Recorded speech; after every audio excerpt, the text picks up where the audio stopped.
didáctica a la docencia de la electrónica industrial. Fuente de alimentación conmutada. Bloque 6. Control.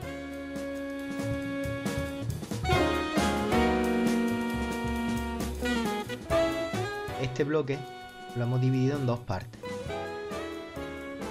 En esta primera trataremos el control de fuentes de alimentación conmutadas en general, centrándonos en el control PWM o control por ancho de pulso.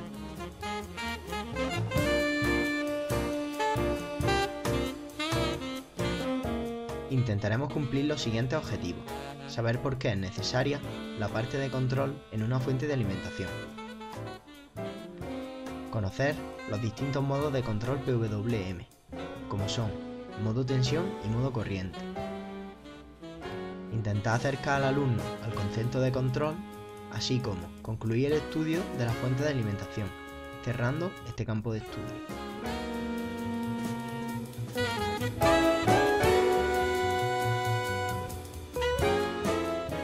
Para ello, este bloque constará de los siguientes apartados.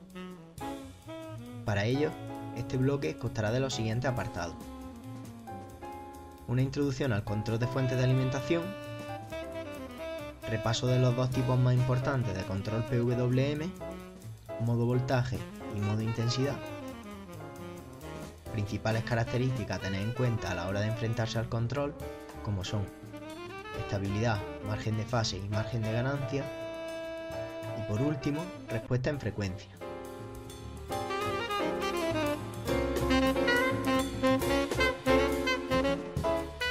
El principal objetivo de esta parte de los convertidores conmutados es, como su nombre indica, controlar la regulación de carga y la regulación de línea, o lo que es lo mismo, que ante modificaciones o perturbaciones en la señal de entrada, la salida se altere lo menos posible. Si recordamos bien, la regulación de carga se define como el cambio en el voltaje de salida para un determinado cambio en la intensidad en la carga, mientras que la regulación de línea, o factor de regulación, se define como el cambio correspondiente en el voltaje de salida cuando realizamos un cambio en el voltaje de entrada. Normalmente, estas dos características dependen en gran medida del sistema de control. Variando el tiempo que el transistor está cerrado, el voltaje de salida puede seguir siendo constante aun habiendo cambios en la carga o en el voltaje de entrada.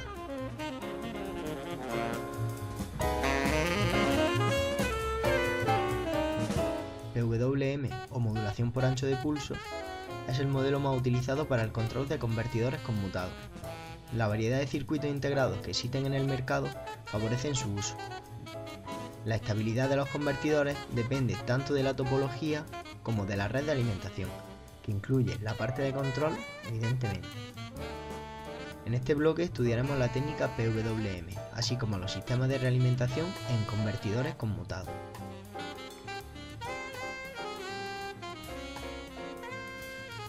La técnica que regula el tiempo que está encendido o apagado el elemento conmutado se llama modulación por ancho de pulso o PWM. Su fin es modelar el ancho de pulso con el fin de modificar el ciclo de trabajo. En bloques anteriores vimos que el ciclo de trabajo es igual al tiempo de encendido o T-on partido por el periodo, como podemos observar en esta ecuación. Controlamos D de manera sencilla modificando una de las dos variables de las que depende. Por regla general se fija una frecuencia de operación F para que la suma T-on más T-off sea siempre constante, el periodo.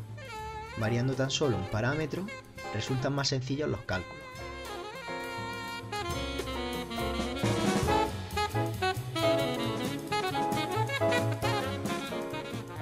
Dentro de la técnica de control de ancho de pulso existen dos tipos de control: el control en modo voltaje y el control en modo intensidad.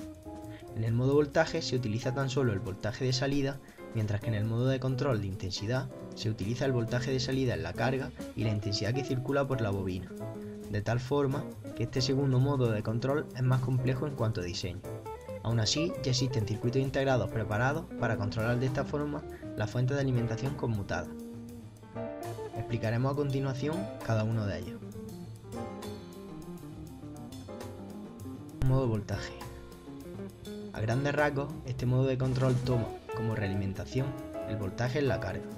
Situaríamos un amplificador de error que compara este voltaje con otro de referencia con el fin de adaptarlo. El amplificador nos devuelve una tensión con la que alimentamos un comparador. Esta señal, junto con la de diente de sierra, nos aportan el resultado del tiempo final que ha de estar el transistor encendido.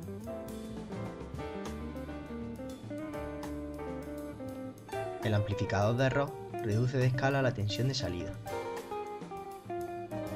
Sin este elemento, la comparación posterior con la señal de diente de sierra no serviría de nada, pues tendrían rasgos diferentes. La frecuencia de la señal de diente de sierra viene marcada por un reloj que nos aporta una señal de frecuencia fija. La salida del comparador tan solo será alta cuando el voltaje que sale del amplificador de error sea mayor que el voltaje de la señal de diente de sierra, como bien podemos observar en la imagen. La señal PWM alimenta la base del circuito de mando del transistor conmutado.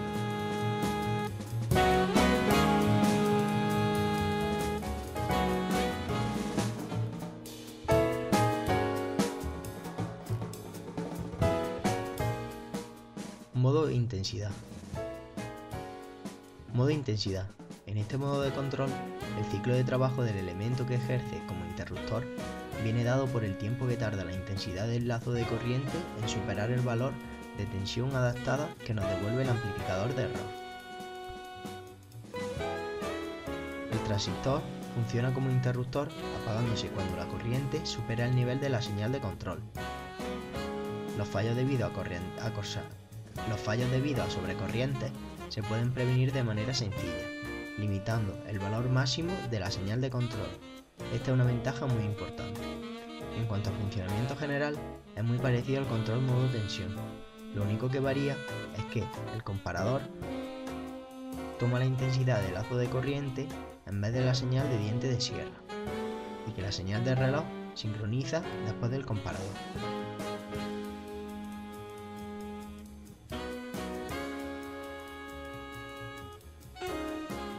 Aquí vemos el diagrama de la parte de control más específico,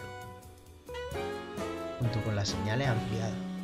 Vemos la diferencia en cuanto a la entrada del comparador. Estabilidad. En un convertidor conmutado de lazo cerrado, la red de alimentación de control se utiliza para estabilizar la respuesta en frecuencia del circuito. Así, se mantienen estables todas las condiciones iniciales, especialmente en presencia de ruido o perturbaciones que pudiesen introducirse en cualquier punto del circuito. En comparación con este esquema, GDS representaría el convertidor y HDS representaría el bloque de realimentación.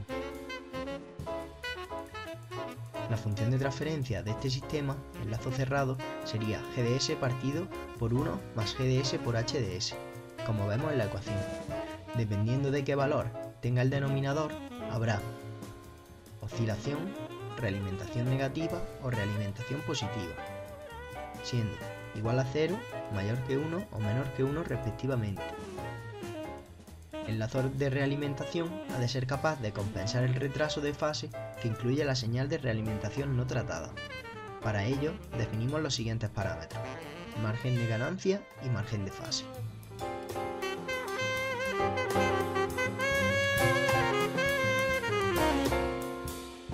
El margen de ganancia se define como la cantidad de ganancia que falta para llevar el sistema de realimentación a la inestabilidad.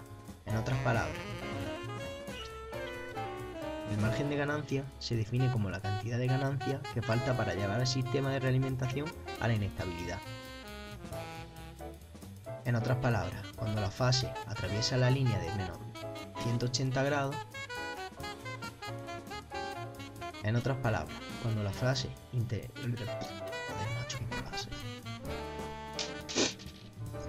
En otras palabras, cuando la fase atraviesa la línea de menos 180 grados, el valor que separa la ganancia de cero. Este valor es el restante para que nuestro sistema pase a ser inestable. A la hora de diseñar, se deberá de tener en cuenta que se ha de dejar un mínimo de 6 decibelios para el margen de ganancia. Así, aseguramos que el sistema no sale de los márgenes de estabilidad. Así, aseguramos que el sistema no sale de los márgenes de estabilidad. Por otro lado, el margen de fase se define como el valor que resta a la fase hasta llegar a la línea de menos 180, cuando la ganancia pasa por 0.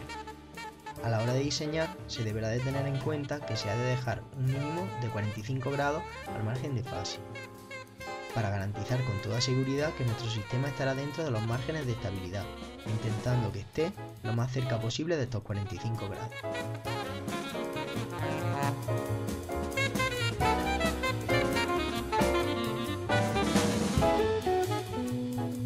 El coeficiente del bloque GDS K, que depende del filtro de salida, influye en la estabilidad o inestabilidad del diagrama.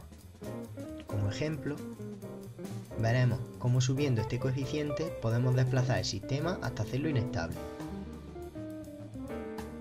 Siendo GDS K partido PDS y H 10 elevado a menos 1, donde PDS y HDS serán constantes, vemos cómo con K igual a 100 el sistema tiene un margen de fase de 90 grados y con K igual a 1000 vemos que el valor es de 52 grados. Vimos arriba que para asegurar la estabilidad mínimo debería de haber 45 grados. Pues bien, si siguiésemos aumentando K, ya sea modificando los valores de los componentes del filtro de salida o añadiendo nuevos módulos, el sistema podría tener una respuesta no deseada.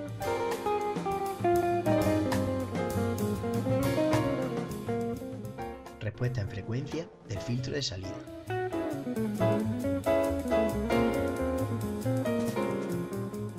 A menudo, la respuesta en frecuencia del filtro de salida es la que determina la compensación en la realimentación.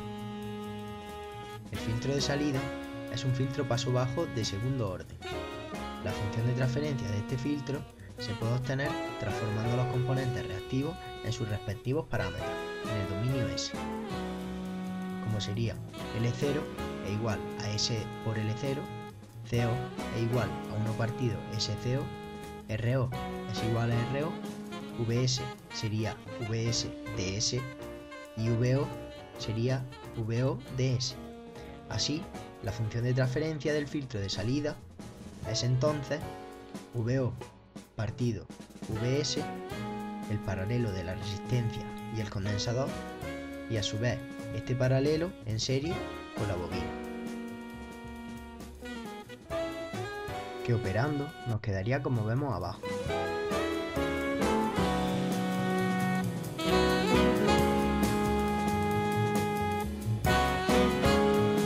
Desde el punto de vista de la teoría de los sistemas de realimentación, la función de un sistema de segundo orden se puede representar como HDS es igual a la frecuencia al cuadrado partido S cuadrado 2 por el coeficiente de amortiguación por la frecuencia por S más la frecuencia al cuadrado. Dividiendo la función de transferencia entre L0, R0, C0, que es el coeficiente de S cuadrado, y comparando estas ecuaciones, obtenemos la ecuación de amortiguamiento y la frecuencia natural del filtro de salida.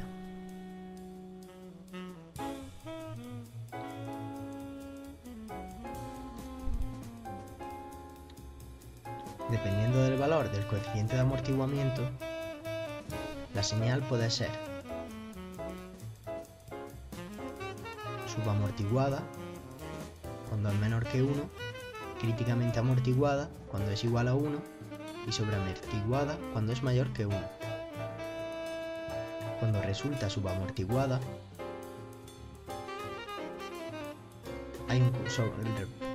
cuando resulta sobreamortiguada hay un sobrepasamiento que se rige por esta gráfica.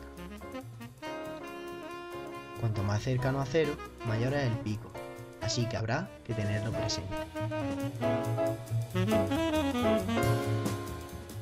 Aquí vemos las referencias